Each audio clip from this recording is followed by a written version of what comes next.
Welcome to the Reggie Robinson podcast, where we're navigating today's issues with a fresh, unbiased perspective. Before we get started, make sure to visit Reggie's website at reggierobinson.com and subscribe to his YouTube channel, the Reggie Robinson Podcast, on YouTube. Now here's our host, Reggie.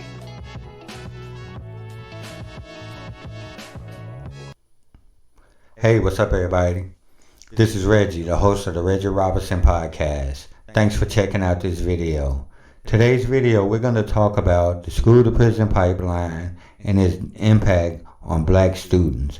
More so, we're going to talk about two particular characters, the school resource officer and the parents. We're going to talk about their role in this pipeline. Now, before we get started, make sure you check out my website, reggierobinson.com. Subscribe to my newsletter to stay up to date when I release new content. Also, if you like my content and you're considering supporting me, just click on the support tab and you can take care of me that way. Now, we're all familiar with this phenomenon, the school to prison pipeline. It's pretty much where they use zero tolerance policies to hand out and issue various punishments for school infractions to kids. Now, these zero tolerance policies were never meant to be used in schools. Where these zero tolerance policies stem from, back in the 80s and 90s, if you remember, if you was a young person like I was in the 80s and 90s, you remember during the Reagan administration when they started the war on drugs. You know, the commercials with the frying pan and the egg, this is your brain on drugs. Now, when they started the war on drugs, they implemented zero tolerance policies to where if you get caught doing certain things, drug related, this is a sentence regardless. Now, after a few years, educators started implementing the zero policy mentality into the punitive actions when it came to students. Now, and that's a bad thing. And the reason why it's a bad thing, for example, let's say you're a young student, young black student. Let's say you're a young black girl. And you know, we all know and we're all familiar that some of our young black women are always deemed to have an attitude or being disrespectful. Those are the main things that our young black girls get suspended for. Now, usually, in some cases, it's not disrespect. You know, if people are very familiar with the black culture, we got a little bit of attitude and a certain way we carry ourselves, especially depending if you come from a major city. You come from the inner city, you know, we got a certain disposition about ourselves. Now, other than talk to the young lady, give this young lady various tools to resolve this issue and how to use that attitude in the right time in the right place, the young girl is suspended. And just because of what the policies say. If the books say 2 days, that's what they get, 2 days. They don't look at any of the mitigating factors or anything like that. So that's pretty much how that zero tolerance policy works. Not in all cases. There are schools that definitely use, you know, discernment and the right type of thought process when it comes to punishing kids. But some of these schools don't. Now, let's take a quick look at a few statistics.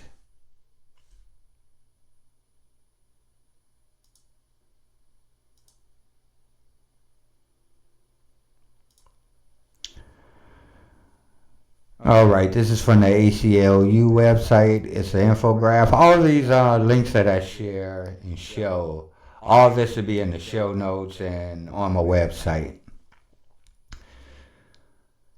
As we can see, 51% of the students in the enrolled in public schools are Caucasian and white students. 16% are black students. 31% of white students receive multiple suspensions. 42% of black students receive multiple. Then as we see, black students represent 31% of school-related arrests. Black students are suspended and expelled 3 times more than white students. Okay, now this is where the problem lies at, right down here. Students suspended or expelled for disciplinary violations are 3 times more likely to be in contact with juvenile justice systems the following year. That is the problem right there. Once these kids are put out of school and suspended and or expelled, chances are they're going to have issues with the criminal justice system, juvenile justice system. We can take a look at some more numbers. This is the Children's Defense Fund. From their 2003 State of American Children report.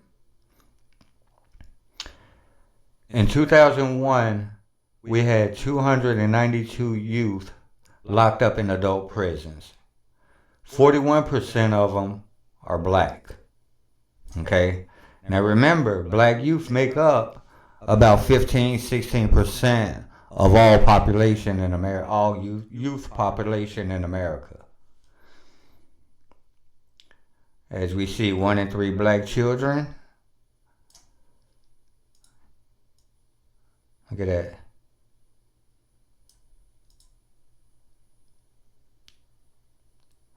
So these numbers, the numbers don't lie.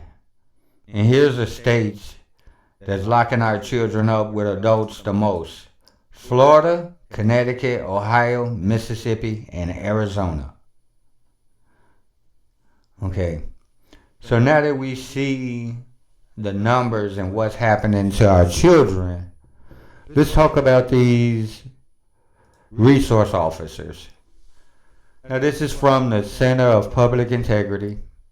Like I say, this link will be linked up in the on my website. This is kind of a little slideshow, let me enlarge it, of the history of school policing. Okay, 1948 was the start of school policing. The LA School Police Department, look at there, School Police Department. Why does a school need a police department? Okay, School Police Department forms a security unit to patrol and protect schools in newly desegregated neighborhoods. Okay, in the 50s, up in Flint, Michigan, law enforcement officers, now commonly known as school resource officers, were permanently assigned to schools in Flint, Michigan as part of the community policing program. Community policing strategy. And we had Officer Friendly in Chicago in the 60s.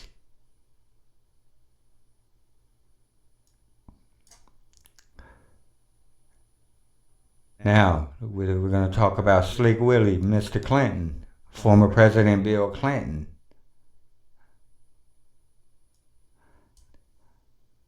Now, on the heels of that horrific Columbine shooting, this is what the Clinton administration did. $750 million to law enforcement agents to hire SROs. Okay? Now, with this being said, I'm a firm believer in police and law enforcement presence being at our schools, because it's so many different things that's happening in our schools today, and there's so much different crime, and our children are in so much danger by a lot of different people who truly do probably need mental health, that has mental health issues. We need police at our schools, but we need them outside the school, doing what they're trained to do. Police are trained to protect. Police are trained to investigate. Police are trained to deter. Okay, that's where we need our police officer at our schools. I'm a firm believer in every school should have a police officer. And the bigger the school, yeah, they should have multiple police officers there. Outside the schools. The only time the police officers should be interacting with the students are community building aspect of things. As the kids going in, making sure they watching over them, providing a good, safe environment for them, giving them high fives, attending their games, doing various things to build better relationships with our law enforcement and our young children. We don't need them inside the school doing corrective action. That's where the educators are for. That's where the counselors are for. That's where the mental health professionals are for. Other than dropping millions and millions of dollars into more law enforcement at the schools, which we do need more law enforcement outside the school, protecting the school. We need to sink more money into more child psychologists, mental health professionals, resources for these families to get this mental health.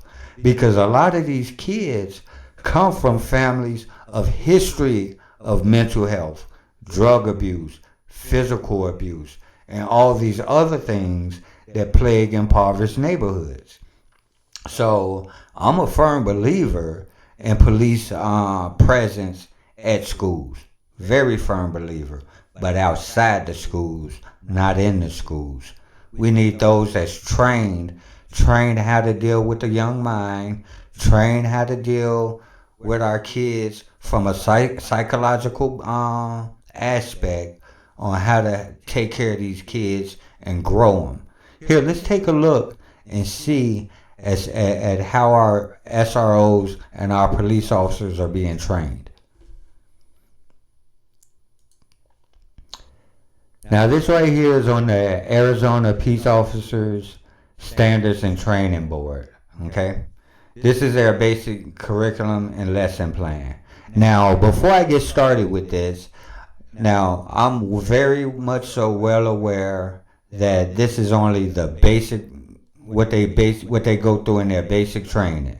And I'm definitely well aware that a lot of these police officers has various other training, education, degrees in mental health, psychology, things like that. And as well as I know a lot of them, I have a lot of friends that's in law enforcement. They seek out other training on their own to help mitigate this problem. So by all means, I'm not saying that these police officers are basically out there with little to no training and don't know what they're doing when it comes to our children. But initially, this is what a cop on the beat in Arizona, this is the initial training that they receive. Okay, let's break down Module 1. First aid, so there's no need to go more into that drop down. Let's see what's under this. This is nothing pertaining to kids.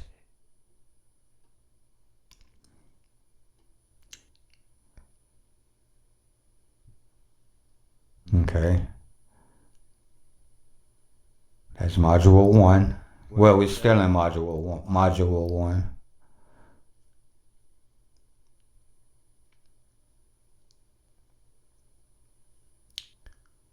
Okay, nothing with children. Really no need to scan through PT, physical training. Let's go to Module 2. Here we go, juvenile law and procedures. Let's check that out. They're getting 4 hours. 4 hours of training in this. Let's take a quick look at this syllabus. Let's see if there's anything about pertaining to mental health, psychology, and the how to actually deal with our babies. Okay.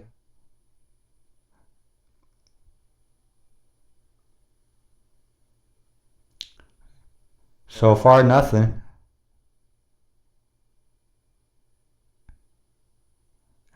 how to take statements,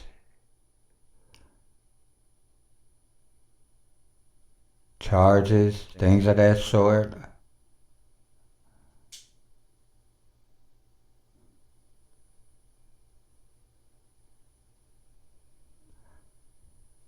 So as we scroll through here, and like I say, the link will be on my website. So as we scroll through here, it's safe to say it's really nothing in there about how to effectively interact with our children. This is all based on talking about the juvenile justice system, on how to take them in custody, when to take them in custody, and where to take them. Okay, so they're not receiving any training there. Let's go back to their modules. So that was that one. Now module 3. Now this stress management in part 1, when you go up to part 1, and this right here is pertaining to the law enforcement officers' family, how they deal with the stress on the job, them having their loved one out there doing this challenging work. That's what that's about. That's not the community family. Module 3, a lot of first aid, bunch of first aid as we see. So we see there's only one module related, anywhere closely related to children. And that's pretty much just how to take them away and where to take them. Okay? Now, it was another module that they had 4 hours of training in. They get the same amount of training in dealing with the youth as it takes to fingerprint somebody. How to roll their finger on an ink pad. Well, most places don't even have an ink pad. It's all done digitally. So they get the same amount of training as it takes how to interact with your babies as it is how to put 10 fingers on an ink pad. So let's keep that in mind, folks. Let's really keep that in mind. But what are they getting a tremendous amount of training in?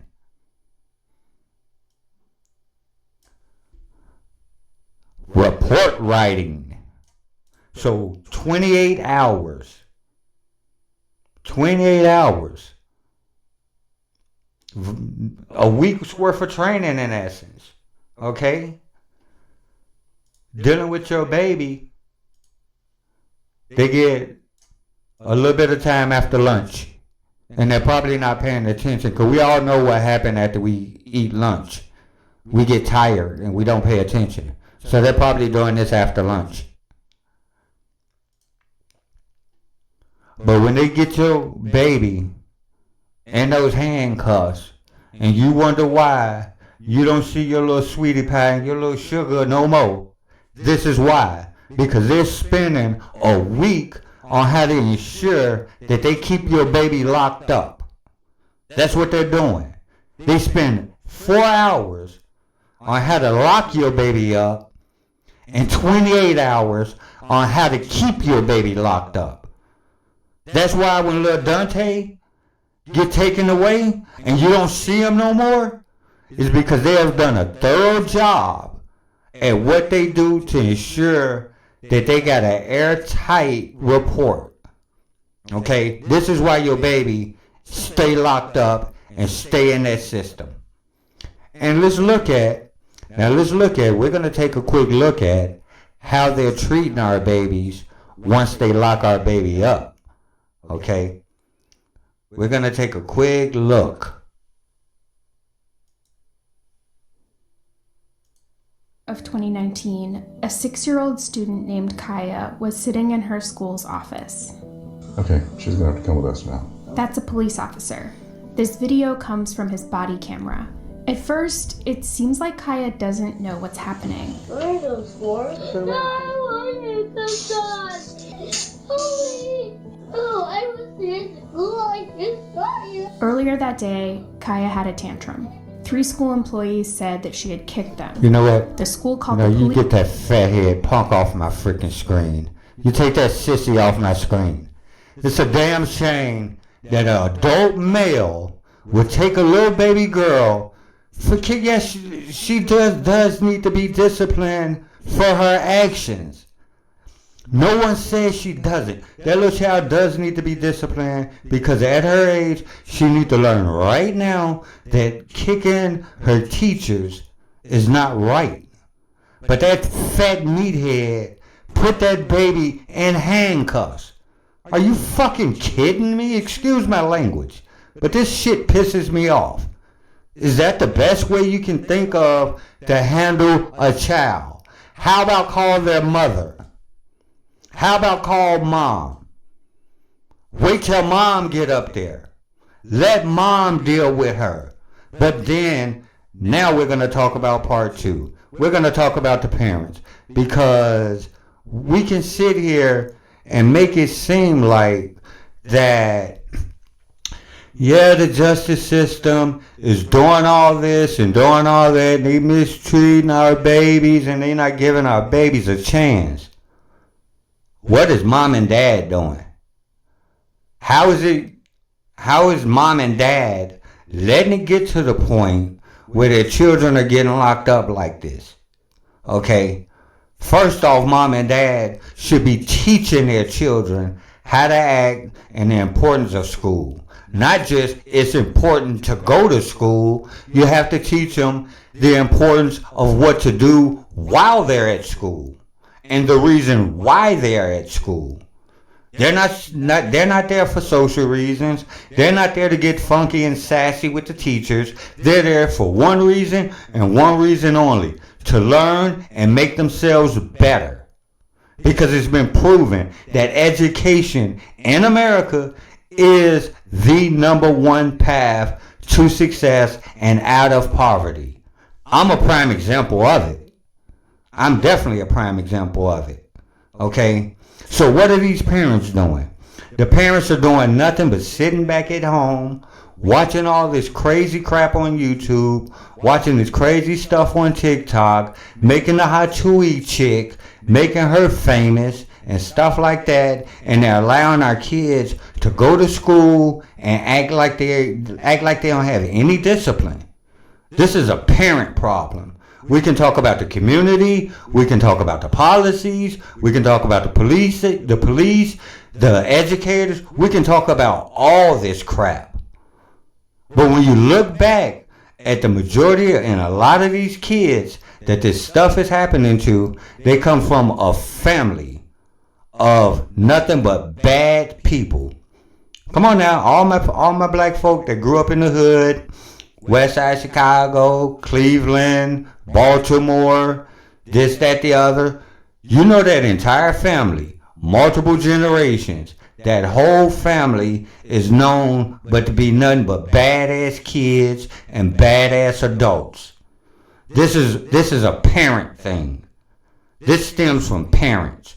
If parents are paying attention to their children, if parents are actively involved in their kids' education, going up to the school, not arguing with the teacher, but being a teammate with the teacher and finding out what they can do to help keep our babies from this situation, as many of our kids wouldn't fall into this. But what are the parents? The parents are uneducated and don't know much themselves. Okay? They're not bothering to educate themselves. They can't wait for the kid to go to school. So that way, they can do the things that they're doing that's not that savory. So this is a parent thing. We can talk about policies, this, that, the other. There's communities that has great policies. There's communities that's having 5,000 man role model conferences and stuff like that. Held down in Miami here recently. Why wasn't it standing room only? Why wasn't it a whole line of kids, especially in that Miami-Dade area, that need role models? Why wasn't it a line? Why didn't they have to carry it on to another multiple days because there was so many people? Because our parents are not doing the job. Therefore, How can you blame the kid for being bad when the parents is ignorant and bad them damn selves? This is a parent problem, not a child problem, not a policy problem. Now, with that being said, what can we do to change it? Parents, wake up. Turn off the TV. Stop watching professional sports. Stop watching movies. Who cares what's going on with these various hip-hop beasts? Get involved with your school. You learn how to read. Here it is, it's parents, baby in 6th and 7th grade. The baby come home with math problems, and the parent looking at the problem like it's something from another planet because they don't know how to do the damn work. Stop watching YouTube, watching all these crazy videos, and start watching some of these educational videos that's going to help you save your baby. This is your problem. It's your baby. You're responsible.